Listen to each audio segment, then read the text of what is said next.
কোরআন পড়তে হবে। সুবহানাল্লাহ। কি পড়তে হবে?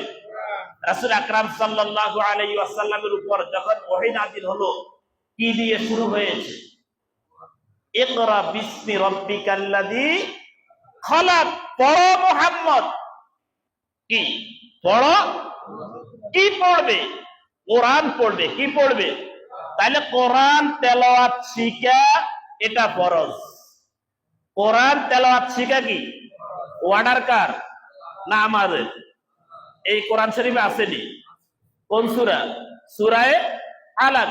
সূরায়ে আলাক। এই সূরার প্রথম আয়াতে আল্লাহ তাআলা বলছে ইকরা বিসমি রাব্বিকাল্লাযী খলাক। পড়ো মুহাম্মদ তোমার রবের নামে যিনি তোমাকে সৃষ্টি। তাহলে কোরআন পড়তে হবে। এটা কার কথা? আল্লাহর কথা। তাহলে কোরআন শিখা কিয়া ফরজ। আমাকে আপনাকে যখন কবরের মধ্যে দাফন করা হবে, দাফন করার সময় সিটিং বাজ হুজুরেরা একটা দোয়া পড়ে। পড়ে কিনা? কি দোয়াটা পড়ে? বিসমিল্লাহি ওয়া আলা মিল্লাতি।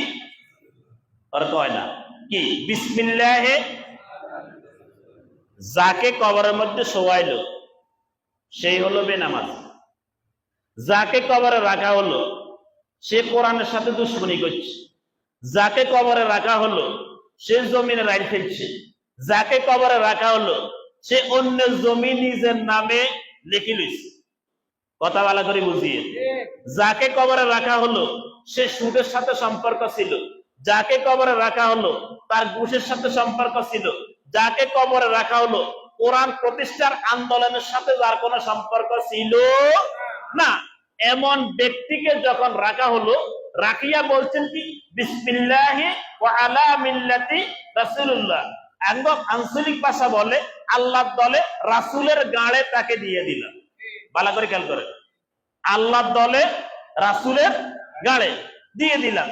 এখন যে ব্যক্তির সারা জীবন চলে গেছে কোরআনের বিরুদ্ধে, নামাজ নাই, কালাম নাই, তাফসীর তাহলিল মুরাকাবা মুশাহিদা কিছুই নাই।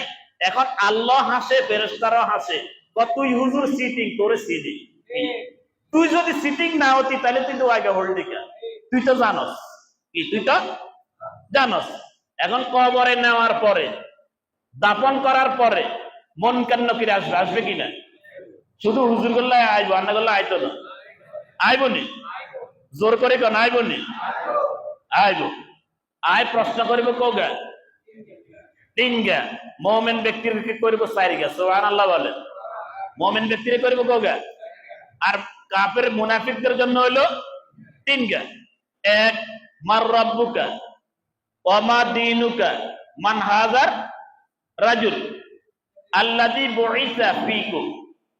তো মুমিন ব্যক্তি যখন উত্তর দিবে রব্বি আল্লাহ ওয়া মা দীনুকা দীনুনাল ইসলাম মান হাযার রাজুল হুয়া মুহাম্মাদুর রাসূলুল্লাহ। এখন ধরেন এই দুনিয়াতে আপনারা ব্যাকে এটারে কাগজে লিখে মুখস্থ করলেন, বারবার লিখলেন, আবার মুখস্থ করলেন, আবার লিখলেন। কবরের মধ্যে যাওয়ার সময় ঈমান নিয়ে যাইতে পারেন নাই। এখন কোন বারবার প্রশ্নগুলো লেখা মুখস্থ করার কারণে কবরে কি জবাব দেওয়া যাইব? হ্যাঁ, যাইব নি? কবরে জবাব দেওয়া যাবে না। কিন্তু আপনি যদি ঈমান নিয়ে মারা যান, কবরে যখন আপনাকে প্রশ্ন করবে তখন আপনি বলবেন কি রব্বি আল্লাহ দীনুনাল ইসলাম মান হাযার রাজুল হুয়া মুহাম্মাদুর রাসূলুল্লাহ সাল্লাল্লাহু আলাইহি ওয়াসাল্লাম। ছাত্ররা যখন ভালো করে তখন শিক্ষককে তাকে বলে কি রে তুই এত সুন্দর রেজাল্ট করছিস কেমনে? তিনি কি বালা বালা রেজাল্ট করলি, ঘটনাটা কি? তো ছাত্র কয় না নি আর আব্বা আম্মার দোয়ার কারণে, ওনাদের সাহায্যের কারণে, অমুক শিক্ষক আমার গাইডলাইন দেওয়ার কারণে আমি রেজাল্টটা এত চমৎকার করেছি। মুমিন ব্যক্তিদেরকে যখন প্রশ্নের উত্তর দিবে তখন 4 নম্বর প্রশ্নটা করবে ওয়া মা ইউদরিকা। ভালো করে খেয়াল করেন, এই হাদিসটা আছে আবু দাউদে, ইবনে মাজাতে, তিরমিজিতে, নাসাইতে। ওয়া মা ইউদরিকা, ও আল্লাহর বান্দা তুমি যে প্রশ্নগুলোর এত সুন্দর জবাব দিয়েছো, কোথায় থেকে দিয়েছো? কোথায় থেকে দিয়েছ? আল্লাহর বান্দা কি উত্তর দিবে? আয় আঙ্গ হুজুরের কাছে হড়িয়ায় আমি উত্তর দিছি, এ কথা কই বলি? হ্যাঁ, আঙ্গ মসজিদের হুজুরে হড়াইছে, এই কারণে আই উত্তর দিতাম। আচ্ছি, আল্লাহর বান্দা এই কথা কইতো না। কারাতু কিতাবাল্লাহ, কি বলবে?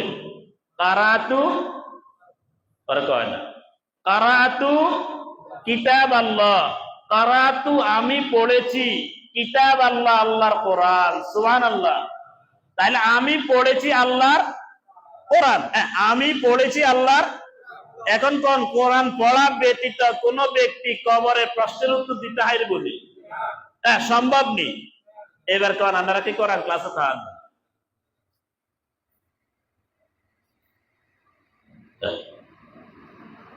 রাগ হয়েছেন নি কেন? আঙ্গ বাড়ি সাইকের বাড়ি আর হয়েছেন নি, তাই আর কথা কই। কারাতু কিতাবাল্লাহ, কারাতু আমি পড়েছি আল্লাহর। তাহলে আল্লাহর কিতাবিগা পড়া ব্যতীত কোন ব্যক্তি কবরে প্রশ্নের জবাব দিতে পারবে না। দ্বিতীয়তে হাতে কি কইবে দেখেন, মুমিন ব্যক্তি কি বলবে? আমানতু বিহি, আমি কোরআনের প্রত্যেকটা কথার উপরে ঈমান এনেছি। আমি কোরআনের প্রত্যেকটা কথার উপরে ঈমান এনেছি। ওয়াসাদ্দাকা বিহি, কোরআনের প্রত্যেকটা কথাকে সত্য জানিয়ে আমি আমল করেছি। সুবহানাল্লাহ। তাইলে কোরআন পড়তে হবে, কোরআন শিখতে হবে। কোরআন শিখা অবস্থা যদি কোনো ব্যক্তি মারা যায়, সোজা আল্লাহর জান্নাতে চলে যাবে। এবার রাসূল কি বলে দেখেন, আন আনাস রাদিয়াল্লাহু তাআলা আনহু قال قال رسول الله صلى الله عليه وسلم তালাবুল ইলমি ফারিদাতুন আলা কুল্লি মুসলিম। আল্লাহ রাসূল সাল্লাল্লাহু আলাইহি ওয়াসাল্লাম বলেন, প্রত্যেক মুসলমান নরনারীর উপরে দ্বীনি ইলম অর্জন করা, কোরআনের ইলম অর্জন করা ফরজ। সুবহানাল্লাহ। তাহলে প্রত্যেক মুসলমানের উপরে কোরআনের জ্ঞান অর্জন করা কি? এখন আমরা কয়জনে কোরআন পড়তে পারি? বুঝা পড়া পরের কথা, আগে আমরা কয়জনে দেখে কোরআন পড়তে পারি? আল্লাহ যদি কিয়ামতের ময়দানে ধরে, অবশ্যই ধরবে। কি? অবশ্যই ধরবে। ধরে যদি জিজ্ঞাসা করে, কিও তুমি পড়ো নাই কেন? দুনিয়াতে তো তুমি দলিলত্র বুঝছ, জমির খতিয়ান বুঝছ, সিএস বুঝছ, আরএস বুঝছ, জমির আইলটেলা বুঝছ, আরেকজনের জমি নিজের নামে কেন রেকর্ড করবে এটা বুঝছ, কিন্তু কোরআন কেন বুঝো নাই, কোরআন কেন পড়ো নাই? তখন আমার আর আপনার জবাব কি হবে? আমার আর আপনার জবাব কি হবে? আমরা তো অনেক টাইমে কই আল্লাহ আঙ্গরে দৈত্য না, আমরা জানি না। আমরা কই কিনা আমরা জানি না আল্লাহ আঙ্গরে দৈত্য না। বোতল দুগা কোগা, এক বোতলে মধু আর এক বোতলে বিষ, কোন বোতলের লেবেল নাই, ওষুধি লেখাও নাই। এখন যেই বোতলে বিষ ছিল, বিষটা লয় আপনি ডকডক করে খাইয়ে লাইছেন, বিষে ধরব নি? আর কয় না ধরব নি? কিলে ধরব? আপনি তো জানেন না, আপনি তো জানেন না এই বোতলে যে বিষ, তাহলে ধরব কিনলে? ধরার তো কথা না, আপনি জানেন না, ধরব কা? বিষের কারণে ধরব। তাহলে যে ব্যক্তি বলবে জানি না, তার ডবল শাস্তি হবে। কি? তার ডবল শাস্তি। জানলি না কা, এটার লাই আগে ধরব। কি? জানলি না কা, এটার লাই আগে। যেহেতু জানাটা ফরজ ছিল, জানাটা কি ছিল? ফরজ ছিল। তলাবুল ইলমি ফারিদাতুন আলা কুল্লি মুসলিম, প্রত্যেক মুসলমানের উপরে দ্বীনি ইলম অর্জন করা ফরজ। কতটুকু অর্জন করবেন? পুরা কোরআনে কারিম মুখস্থ করা আপনার জন্য ফরজ নয়, পুরা কোরআনের ইলম আপনার জন্য অর্জন করা ফরজ নয়, ততটুকু পর্যন্ত ফরজ। একজন মুসলমান হওয়ার পরে কিভাবে নামাজ পড়ে, নামাজের জ্ঞান অর্জন করা ফরজ। নামাজের ভিতরে সূরা কেরাত পড়া, ওই জ্ঞান অর্জন করা ফরজ। ওই ব্যক্তি যখন বিবাহ করবে, সংসার কিভাবে পরিচালনা করবে, সংসার চালানোর জ্ঞান অর্জন করা ফরজ। ওই ব্যক্তির যখন ধনবান হবে, ধনী হবে, টাকা পয়সা হবে, টাকা পয়সা হলে যাকাত ফরজ, যাকাতের জ্ঞান অর্জন করা ফরজ। ওই ব্যক্তি যদি হজ করা ফরজ হয়, হজটা কিভাবে করবে? হজের জ্ঞান অর্জন করা। তাহলে যেই ব্যক্তির যতটুক পর্যন্ত লায়েক ততটুক পর্যন্ত দ্বীনের ইলম, কোরআনের ইলম অর্জন করা কি? এখন আমরা কি ফরজের তালে আসিনি? আসিনি? নাই। নামাজের ভিতরে ও বাহিরে কত ফরজ? নামাজের ভিতরে কয় ফরজ? 6 ফরজ না 7 ফরজ? 6 ফরজ। কি কি? তাকবীরে তাহরিমা, দাঁড়াইয়া নামাজ পড়া, কেরাত পড়া। কি পড়া? তাহলে কেরাত পড়া এটা নামাজের রোকন, ফরজ রোকন, এটা ফরজ। এটা কি? তাহলে যে ব্যক্তি কেরাত পড়তে পারে না, কোরআন তেলাওয়াত করতে পারে না, ওই ব্যক্তি কি নামাজ পড়তে কোরআন তেলাওয়াত লাগে কিনা? লাগে। তাহলে এই ব্যক্তি যদি নামাজের ভিতরে কেরাত না পড়ে, ওই ব্যক্তির কি নামাজ হবে না? তাহলে যার নামাজ হবে না তার তো জীবন শেষ। জীবন কি শেষ? তাহলে কোরআন তেলাওয়াত শিখা এটা ফরজ। কোরআন তেলাওয়াত শিখা এটা। এবার কতটুক ফরজ? ফাকরাউ মা তায়াসসারা মিনাল কোরআন। কোরআনের যেখান দিয়ে তোমার থেকে সহজ হয় ওইখান দিয়ে তুমি মুখস্থ করো আর নামাজের ভিতরে পড়ো। তাহলে নামাজের ভিতরে কেরাত করা কি ফরজ? নামাজের ভিতরে কেরাত করা কি? তাহলে যে ব্যক্তি কোরআন তেলাওয়াত জানে না, এতে ফরজ দিকে বাদ যায়নি। তাহলে ফরজ যখন নামাজ থেকে ছুটি যায়, সহসেজদা দিলে ওই বলি, ওয়াজিব তরক হইলে সহসেজদা দিলে নামাজ হবে, কিন্তু ফরজ ছুটি গেলে সহসেজদা দিলে নামাজ হবে না। তাহলে কোরআন তেলাওয়াত শিখা কি ফরজ? কোরআন তেলাওয়াত শিখা কি ফরজ। এবার রাসূল সাল্লাল্লাহু আলাইহি ওয়াসাল্লাম আরেক হাদিসের মধ্যে বলেন, আন আবি হুরায়রা রাদিয়াল্লাহু তাআলা আনহু قال قال رسول الله صلى الله عليه وسلم তাআল্লামুল কুরআন ওয়াল ফারাইদ। রাসূল বলে তোমরা কোরআন তেলাওয়াত শিক্ষা করো। সুবহানাল্লাহ বলেন। তোমরা কোরআন তেলাওয়াত শিক্ষা করো ও ফারাইজের জ্ঞান, জমি কিভাবে বন্টন করব ওয়ারিসদের মাঝে, ওই জ্ঞান অর্জন করো। তাহলে এটা ফরজ। এটা কি?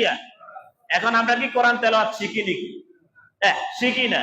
বয়স আমাদের তো মোটামুটি কাছাকাছি পৌঁছে গেছে, আমরা কোরআন ধরিও না, পড়ার চেষ্টাও করি না। তারপর রাসূল বলেন ওয়াআল্লিমুন নাসা ফাইন্নী মাকবুদ। আমি নবী মুহাম্মদ দুনিয়াতে সবসময় থাকবো না, সুতরাং আমি নবী মুহাম্মদ বলে যাচ্ছি তোমরা কোরআন তেলাওয়াত শিখো। তোমরা কোরআন তেলাওয়াত শিখো।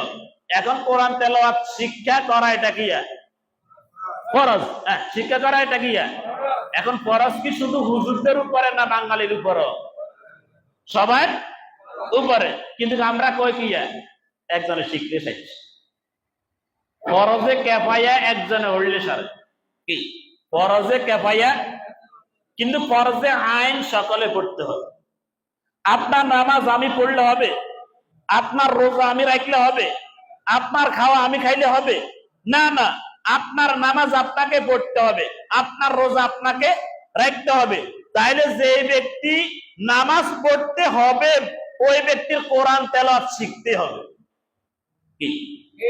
নামাজ পড়তে হলে কোরআন তেলাওয়াত শিখতে হবে।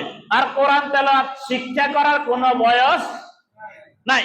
নবী আলাইহিস সালামের সাহাবীরা 30 বছর, 32 বছর, 35 বছর, 38 বছর সময়ে তারা কি হয়েছে? নবীর কাছে আসে ঈমান গ্রহণ করছে। তখন তারা কোরআনের ছাত্র হয়ে গেছে। কি ছাত্র হয়ে গেছে? তারা কোরআনের ছাত্র হয়ে গেছে। রাসূল সাল্লাল্লাহু আলাইহি ওয়াসাল্লাম বলেন যে ব্যক্তি কোরআনের ছাত্র হবে, কোরআনের ছাত্র হওয়া অবস্থা যে ব্যক্তি মারা যাবে ওই ব্যক্তিকে আল্লাহ তাআলা সুদা, আল্লাহ জান্নাত দিয়ে দিবে। عن ابي هريره رضي الله تعالى عنه قال قال رسول الله صلى الله عليه وسلم من سلك طريقا يلتمس به سهل الله له طريقا الى الجنه। যেই ব্যক্তি কোরআনে কারীম শিক্ষা অবস্থা শিক্ষার জন্য বাইর হলো, আল্লাহ তাআলা তার বাইর হওয়ার পথকে আসান করে দিবে, সুগম করে দিবে, সহজ করে দিবে। ওই অবস্থানে যদি সে মারা যায় আল্লাহ তাআলা তাকে সোজা আল্লাহর জান্নাত দিয়ে দিবে।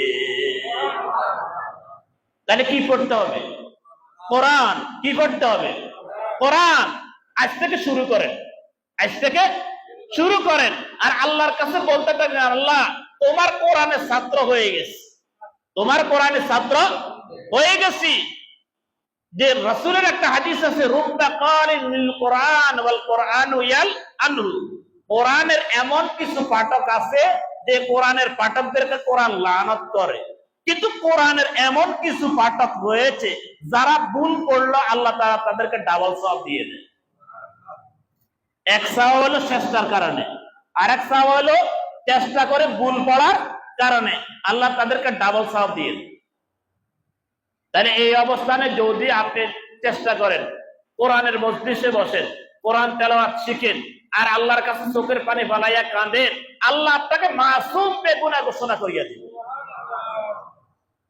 রাসূল সাল্লাল্লাহু আলাইহি ওয়াসাল্লাম বলেন, যারা কোরআনের ছাত্র হবে, যারা কোরআনের ছাত্র হবে, মান ক্বারাআল কোরআনা ফাস্তাজহারা হালালাহু ওয়া হাররামা হারামাহু আদখালাহু আল্লাহুল জান্নাহ। সুবহানাল্লাহ।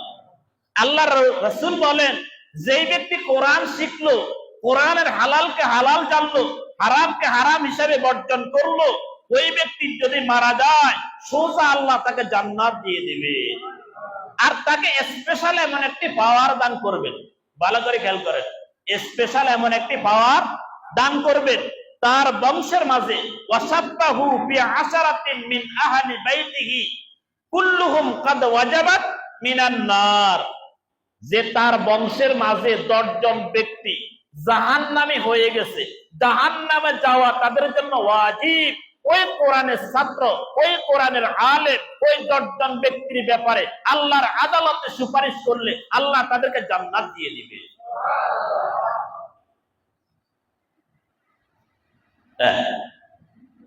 বুঝেন না?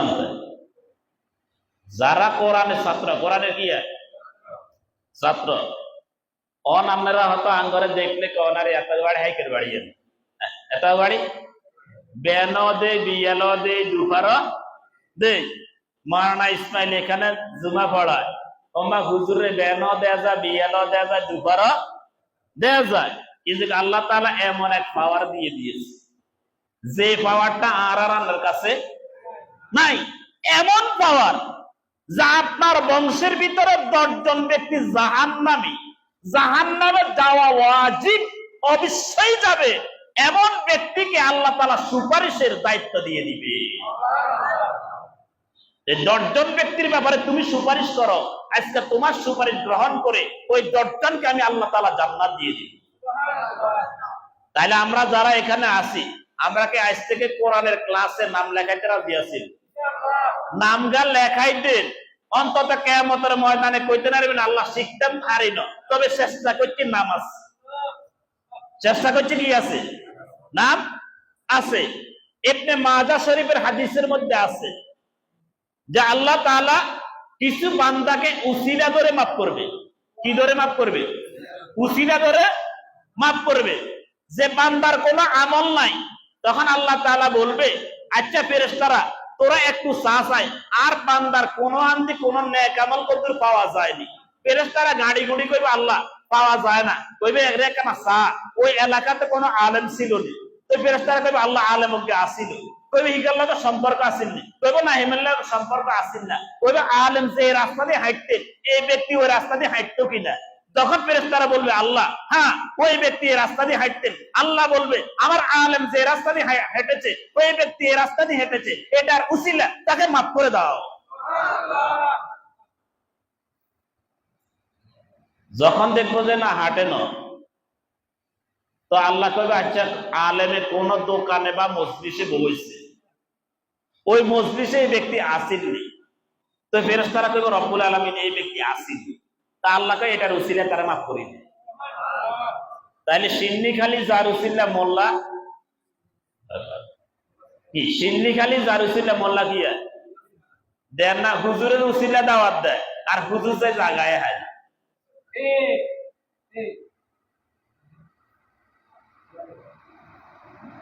শেষ করে দিয়ে না, আপনাকে ভিতরে যেভাবে জোড়া জোড়া ভাবে বিল্লাহ ছাত্র আলোচনা করি না, আর নয়ন পূজায় চান গই, আমার ছাত্ররা আমার দিকে চোখ দিয়ে রেডি থাকে যে 1 ঘন্টা আলোচনা করি, আমার ছাত্রদের কোনো ঘুম নাই, আর আপনারা কেউ ঘুরেন, কেউ এদিকে কাটতে ওইঠান, এ মিল্লা ছাত্র সামনে আলোচনা করি। তাহলে রাসূল কি বলছে? মান কারা আল কোরআন, মান কারাল, যে ব্যক্তি কোরআন পড়বে, যে ব্যক্তি কোরআন ওয়াস্তাজহারা হালালাহু, কোরআনের হালালকে হালাল জানবে, ওয়া হারামা হারামাহু, কোরআনের হারামকে বর্জন, কোরআন যে জিনিসকে হারাম বলেছে, জমির আইন ঠেলা কিয়া, জমির আইন ঠেলা কিয়া হারাম। তাহলে যে ব্যক্তি জমির আইন ঠেলাকে বর্জন করেছে, সুদ খাওয়া বর্জন করেছে, ঘুষ খাওয়া বর্জন করেছে, হিংসা নিজের অন্তর থেকে দূর করেছে, মিথ্যা বলা দূর করেছে, কোরআনের হারামকে সে বর্জন করেছে, আল্লাহ রাসূল বলেন ওয়া হারামা হারামাহু আদখালাহুল্লাহু বিহিল জান্নাহ, আল্লাহ তাকে জান্নাত দিয়ে দিবে। আল্লাহ তাকে কি দিবে? আল্লাহ তাআলা কিয়ামতের ময়দানে সকল ব্যক্তিকে একত্রিত করবে। একত্রিত করার পরে আল্লাহ তাআলা বলবে অমতাদুল ইয়াউমা আইয়ুহাল মুজরিমুন, মুজরিম যারা, অপরাধী যারা, তোমরা জাহান্নামীদের কাতারে চলে যাও, জান্নাতীরা জান্নাতের কাতারে চলে যাও। তো জান্নাতীরা জান্নাতের কাতারে যাবে, জাহান্নামীরা জাহান্নামের কাতারে। একদল ব্যক্তি জান্নাতও নাই জাহান্নামও, ভালো করে খেয়াল করেন, এই বলে এটা বলে শেষ। এই দল ব্যক্তি জান্নাতও নাই জাহান্নামও নাই, অর্থাৎ তারা এদিকেও যাবে না ওইদিকেও যাবে না। হাসরের ময়দানে বিশাল আকারের একটা সামিয়ানা ঘর আসিয়া উপস্থিত হয়ে যাবে। তো কিছু ব্যক্তি ঘরেটার ভিতরে ঢুকে যাবে। আল্লাহ তাআলা তখন বলবে লিমানিল মুলকুল ইয়াউম, আজকের রাজত্ব, আজকের বাদশাহিত্ব কার? কেউ উত্তর দেওয়ার নাই। আল্লাহ নিজে বলবে লিল্লাহি ওয়াহিদিল কাহ্হার, আজকের রাজত্ব, আজকের বাদশাহী একমাত্র আমি আল্লাহ। সুবহানাল্লাহ। তো আল্লাহ তাআলা হাসরের ময়দানে মনোনিবেশ করবেন, মনোনিবেশ করে দেখবে যে কোনো লোক নাই, কিন্তু একটা ঘর, ওই ঘরের ভিতরে কিছু ব্যক্তি লুকায়িত অবস্থা। আল্লাহ তাআলা জাহান্নামের ফেরেশতাদেরকে বলবে খুযুহু ফাগুল্লুহু সুম্মাল জাহিমা ইউসাল্লু, ও আমার ফেরেশতারা, তোমরা এদেরকে গ্রেফতার করে জাহান্নামের মধ্যে নিয়ে যাও। তো জাহান্নামের মালিক ফেরেশতা হাসরের ময়দানে ফেরেশতাদেরকে পাঠাবে, যাও যাদেরকে পাবে গ্রেফতার করে নিয়ে আসবে। আসার পরে দেখবো যে সমস্ত লোকগুলা ওই সামিয়ানার নিচে, ভিতরে পাখার নিচে এমন ভাবে লুকায়িত, নিচ দিয়ে পাগুলা দেখা যায়। তখন জাহান্নামের ফেরেশতারা মালিক ফেরেশতাকে বলবে যে লোক তো নাই, কিন্তু কিছু লোককে দেখা যায় সামিয়ানার ভিতরে, নিচ দিয়ে পা দেখা যায়, এখন কি করব? মালিক ফেরেশতা বলবে যে তাদেরকে পা ধরে টান দিয়ে নিয়ে আসো। যখন পা ধরে টান দিয়ে নিয়ে আসতে যাইবে, তখন পাখাটা এমন জোরে তাদেরকে ধাক্কা মারবে, হাদিসের মধ্যে এসেছে ফেরেশতারা মাশরিক ও মাগরিব গিয়ে পড়বে, তাদের হাত পা ভেঙে গুঁড়া গুঁড়া হয়ে যাবে। মালিক ফেরেশতার কাছে যাই বলবে মালিক আমাদের এই অবস্থা হলো। তখন মালিক ফেরেশতা আল্লাহকে বলবে আল্লাহ হাসরের ময়দানে এরা কারা? এদের এত পাওয়ার, এদের এত ক্ষমতা কোথায়, কার কারণে, কিসের কারণে হলো? তখন রব্বুল আলামিন বলবে আচ্ছা আমি দেখি কি হয়েছে। আল্লাহ তাআলা তখন ওই ঘরকে বলবে এই ঘর তুমি কে? তখন ঘর বলবে আমি হলাম কোরআন। সুবহানাল্লাহ, আমি হলাম। আল্লাহ বলবে তুমি তো জানো না, আমি আল্লাহ বলেছি আজকে আমার ক্ষমতার উপরে কারো ক্ষমতা চলবে না, কিন্তু তুমি কেন এই সমস্ত লোকদেরকে তোমার পাখার নিচে করে দাঁড়িয়ে আছো?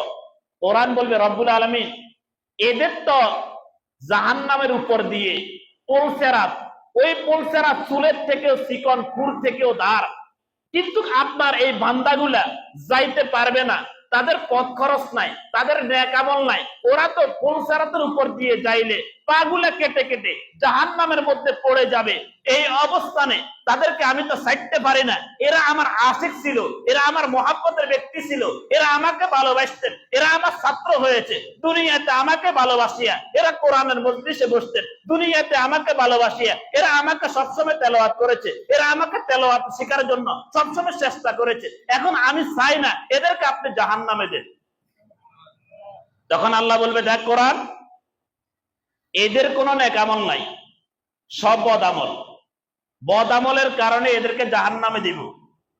কোরআন বলবে যদি এদেরকে জাহান্নামে দিতে হয় আমাকে সহকারে দাও। সুবহানাল্লাহ বললেন না? আমাকে সহকারে। রব্বুল আলামিন বলবেন না কোরআন এটা হয় না, তুই আমার সংবিধান। কোরআন বলবে যদি আমি তোমার সংবিধান হয়ে থাকি, যারা আমাকে ভালোবাসতেন ওদের ভালোবাসার কারণে আমি তাদেরকে নিয়ে জান্নাতে যাইতে চাই। আল্লাহ বলবেন না, ছেড়ে দে, তোর সাথে কথা দিচ্ছি, জাহান্নামের মধ্যে মাত্র একটা সুবন্তি দিয়ে তোকে দিয়ে দিব, তুই ওদেরকে নিয়ে জান্নাতে চলে যাইস। কোরআন বলবে দেখো, তুমি যদি জাহান্নামের মধ্যে তাদেরকে সুবাও, জাহান্নামকে তুমি ৩,৫০০ বছর পর্যন্ত গরম করেছো, ওদের কপালের মধ্যে লেগে যাবে, লেখা উঠে যাবে ওরা জাহান্নামী ছিল, এরা জান্নাতে গেলে জান্নাতি ব্যক্তিদের এদেরকে শরম দিবে, লজ্জা দিবে। এটা আমি কোরআন সহ্য করব না, ওরা আমার ভালোবাসার ব্যক্তি ছিল, সুতরাং যদি দিতে হয় আমাকে সহকারে দাও। আল্লাহ তাআলা রহমতের দরিয়া জোশ মারিয়া উঠবে। আল্লাহ তখন বলবে যা কোরআন এদেরকে সহকারে আমি মাফ করে দিয়েছি। কোরআন এদেরকে নিয়ে জাহান্নামের উপর দিয়ে উড়ান্তি দিয়ে জান্নাতের সামনে যায়, এদেরকে চিটকে ফেলে দিবে। তখন ফেরেশতারা আসিয়া বলবে তোমাদের বাড়ি কোথায়, তোমাদের ঘর কোথায়, তোমাদের বাসার নাম্বার কই, হোল্ডিং নাম্বার কই, আইডি নাম্বার কই। এখন এরা তো জান্নাতের, এদের কোনো টিকিট লাগে নাই। তখন আল্লাহ তাআলা আরশে আজিম থেকে ডাক দিয়ে বলবে খবরদার ফেরেশতারা, এদেরকে আইডি নাম্বার টোকাইও না, হোল্ডিং নাম্বার টোকাইও না, এরা আমার আশিক, আমি আল্লাহ তাদের আশিক, আমি আল্লাহ তাদেরকে ক্ষমা করে দিলাম। ইন্নামা আমরুহু ইযা আরাদা শাইয়ান আইয়াকুলা লাহু কুন ফায়াকুন। আমি আল্লাহ তাআলা কুন বলতে দেরি হয়, ফায়াকুন হতে দেরি হয় নাই, এই কথা বলতে আল্লাহ তাআলা অসংখ্য জান্নাতের রূপ তৈরি হয়ে যাবে। আর আল্লাহ তাআলা চিৎকার দিয়ে বলবে ও আমার কোরআনের আশিকেরা, তোমরা যে দরজা দিয়ে প্রবেশের ইচ্ছা ওই রুমের মধ্যে তোমরা প্রবেশ করো। আল্লাহ আমাদেরকে কোরআনের সাথে সম্পর্ক রাখার তৌফিক দান করুন। হাযা মা ইনদি ওয়াল ইলমু ইনদাল্লাহ। আমিন।